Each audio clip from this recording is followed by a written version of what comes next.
The main theme here, just focusing on the gospel today, uh, a few principles. Oftentimes as Catholics, you have to have multiple principles that are all true, and you hold them in tension.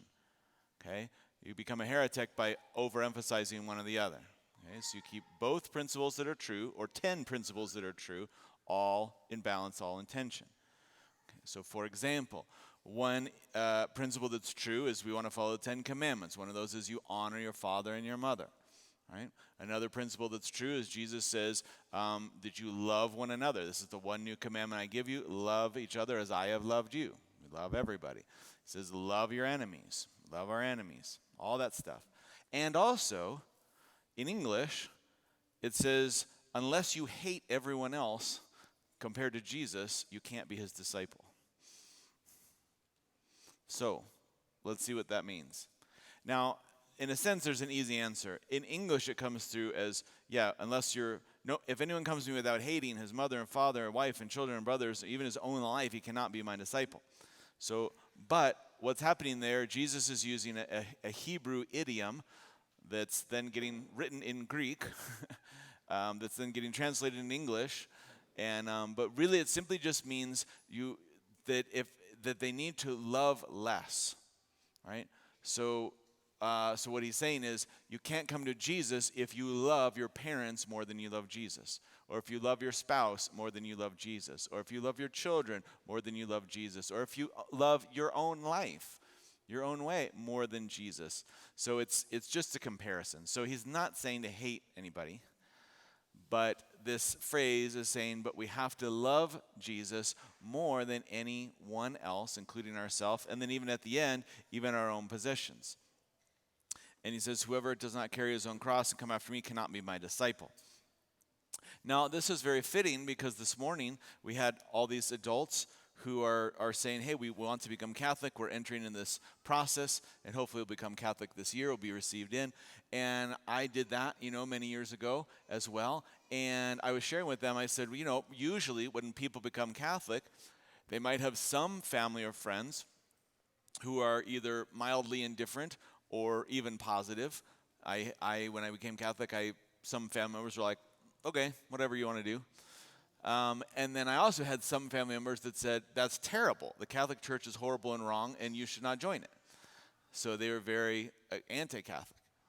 So in that situation, you're then presented with a choice. Do I bow down to someone else's opinion about the church and what I should do and what I shouldn't do? Or do I follow Jesus, loving them less and loving him more? Which should I do? I should love him more and obey and worship him, not obey and worship the feeling of some person, even if it's a person I care about, right? So that's the simple principle that Jesus is giving us. And so that's certainly true of those who are becoming Catholic, but that can also become true for people who are already Catholic, maybe even been cradle Catholics, right? I'm sure there's many times when someone you care about is trying to get you to do something you shouldn't do, right? So even, if you're married, maybe someday your spouse says, hey, I'm not going to go to Mass this weekend. And believe it or not, I sometimes hear people say, yeah, we didn't go to Mass because my spouse didn't want to go, so I didn't want to go either. Oh, well, that was dumb.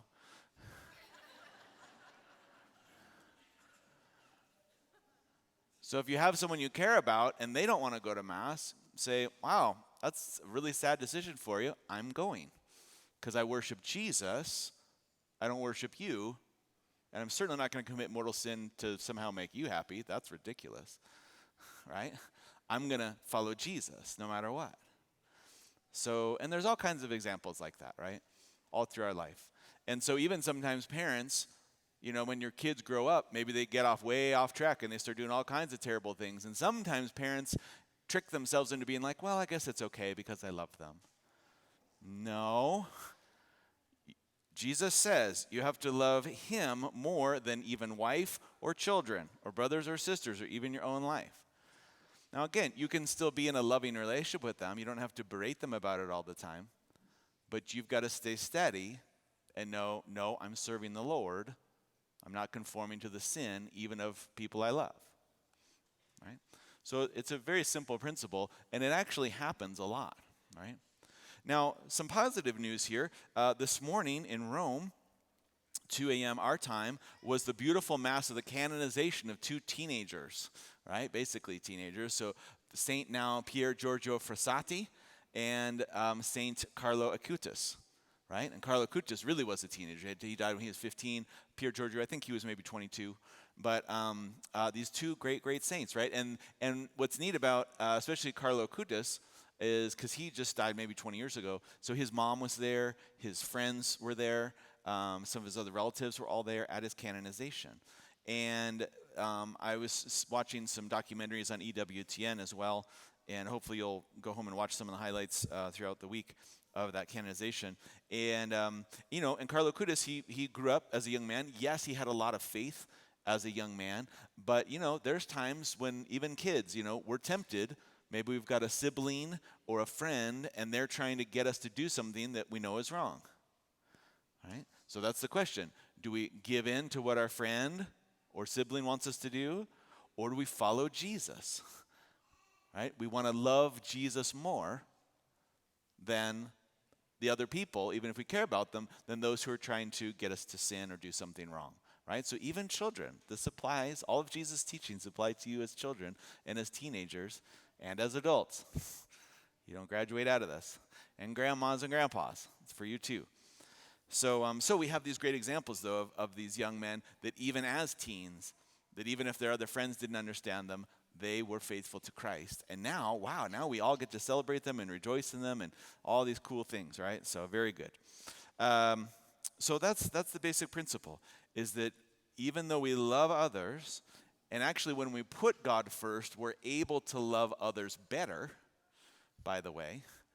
So when you have first things first, and you're loving and receiving the love of Christ, the forgiveness and the mercy of Christ, and then you're overflowing and receiving his love and mercy, you're able to then offer that to others. At the same time, holding intention, I love God more than I love the other people. Even your wife, even your husband, even your children, even your parents, and certainly any of your possessions. And so if there's ever a conflict, we go with Jesus, not the people. Does that make sense? Right? Pretty simple. So there it is. And then just another one too at the end here, he says, in the same way, if any one of you, if you do not renounce all of your possessions, you cannot be my disciples. Now, that doesn't mean you can't own anything.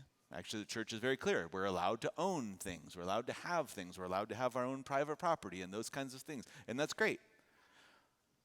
But we serve Jesus, not any of our own possessions. Right? You can enjoy your possessions, but you don't love them. You can have a house or a car, but you worship Jesus first, right? So if you've got a house or a car and you say, well, I'm gonna work on the car this weekend, or I'm gonna work on the house this weekend instead of going to mass. Oh, whoops. Nope. That's now what's called an idol. Right? When you put anything before you're serving and loving Jesus. Okay? It's fine to have a car and fine to have a house, fine to work on them, but not instead or above of Jesus, right? Or maybe the other way around. Oh, I got to work so much so that I can get this thing, so I don't have time to go to mass. No, that's an idol. No, you worship Jesus. You follow him, seek first the kingdom, and everything else will be given to you, right? So, all right. So whatever age you are, of course, Jesus' teachings apply to you. So make sure you're putting Jesus first while, yes, you're loving others, but also setting good, healthy boundaries with those who are trying to get you off course. So we're grateful for the Lord, and we ask for Blessed Pier Giorgio Frassati to pray for us, and now Saint Carlo Acutis to pray for us as well, that we will be inspired whatever age we may be.